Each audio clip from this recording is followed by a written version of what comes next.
So we now have the Ultimate Gauntlet 2. This is going to be massive amounts of objectives. There is 12 in total to do. Compete in the Ultimate Gauntlet 2 event to earn exclusive rewards. All rewards are obviously untradeable. Now, the big thing with this is getting it right. We have got run through the objectives first, and then we can go over tactics and the best ways that you can actually win matches in this.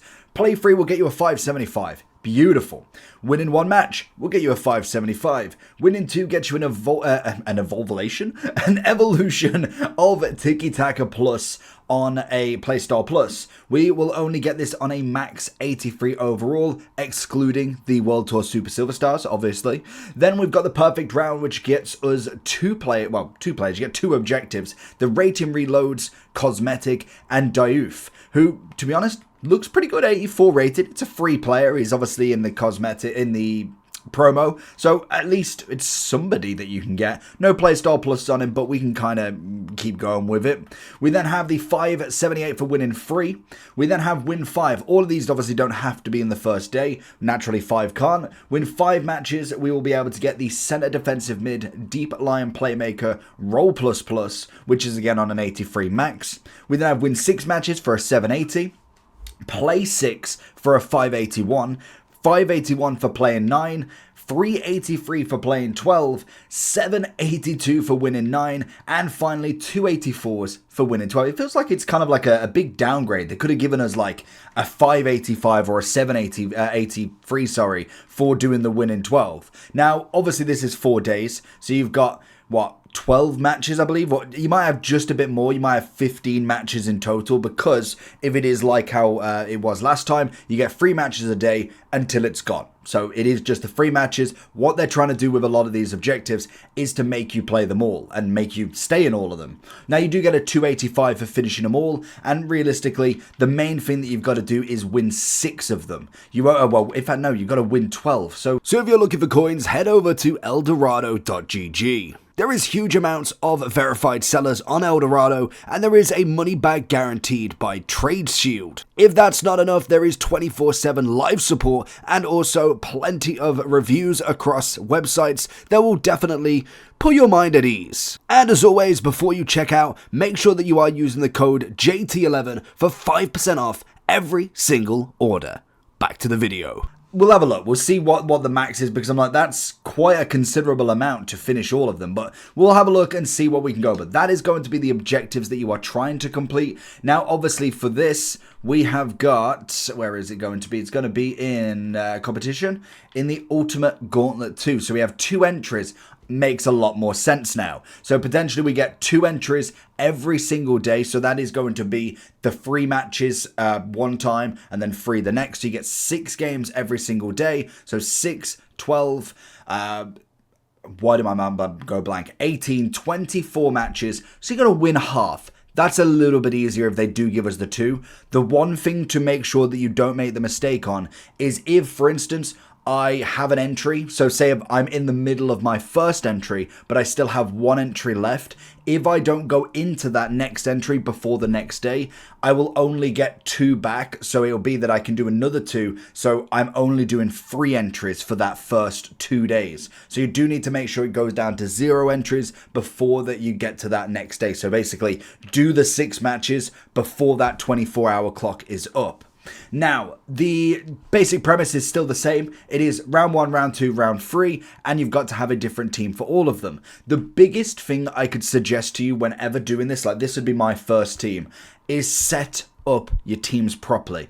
Get the tactics, play style pluses if you can, chemistry styles absolutely on, roles, custom tactics, the whole shebang. It makes an absolute wonder of a difference. It took me the 3 days to go and get Kudus because I literally was just slapping a team together.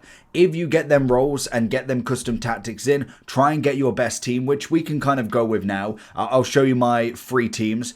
that's going to help you immensely. So what I do is at the minute I play in this formation. So I'm in new, it will be Gauntlet 1 technically. This is my main team at the moment. This is what I would throw in to start with. Now, a good thing as well is if you wanted to change away from what your bench normally would, like there's no point me putting Haaland in on the bench here that realistically he's not going to play. I will have him in my second team now. So I will change the bench once I've got my 3 teams in, and then I will do the bench as well. You could just keep them as the Gauntlet teams. So I've not changed the Gauntlet 2 or 3 from my first run anyway. There might be a few players that might have gone from it. But, for instance, this would be my second team. I obviously had Alvarez at the time and now I've got a loan. But in general, this would have been a built-up team. It's got the custom tactics in. I've looked at what players could do what roles, and it was very basic. This was obviously Gauntlet 1, the Ultimate Gauntlet 1. So I've got much better in kind of what I've got at the moment. And then in the third one, I think I did a lot of loans because I didn't have anybody. Well, in fact, I didn't. I think I had them on. Yeah, I had them on the bench because quite literally, this is all I could muster together. And the first team and the second team were all right. The third team was like, I've got Kano up front. But now, realistically, we could kind of make sure that that really has worked in well. So what I would do from here is personally have a look from this main team, look what bench I've got. And then obviously, if I kind of go out of here now, I've got multiple players in different positions. Everybody is going to be in that same boat. Remember, the loans do count. So if you wanted to hold on to a loan for the live events, then obviously you want to keep them in there. But now we do have a lot of the English players, Tomori, Mainu, the whole shebang here. We have Minyan, Peugeot is now coming in, a bit of Saka. So there is now more scope for a better team in each gauntlet. And it's what everybody's going to do. Now, another way that I actually don't know if this is true or not, because basically we have round 1, 2, and 3. The only thing I don't know with the matchmaking is if I'm in round 1, am I against other people in round 1 as well? Or could I get all of the rounds together? I don't see why they would stop you from going against everybody else, because the only thing I'm thinking in round 3, could you be better off if you're trying to go for the perfect round? Could you be better off using your main team there and try and get your first 2 wins with your B and C team and then go into that final if your opponent then has got their worst team? So if you're going against everybody in the round 3. But I imagine the matchmaking to be everybody, so it's not like you could play main team versus main team, second team versus second team, third team versus third team. I imagine it could be 1 and 2, 2 and 1, 3 and 3. It could be completely random with who you go against. So naturally, you just want to put out the best team that you can. Now, obviously, at the moment, you've got to do them objectives as well. I think that's going to be the best thing to try and get under the impression of all these objectives. It is just trying to get as many of them objectives done. And if you can't get the perfect round, that's absolutely fine.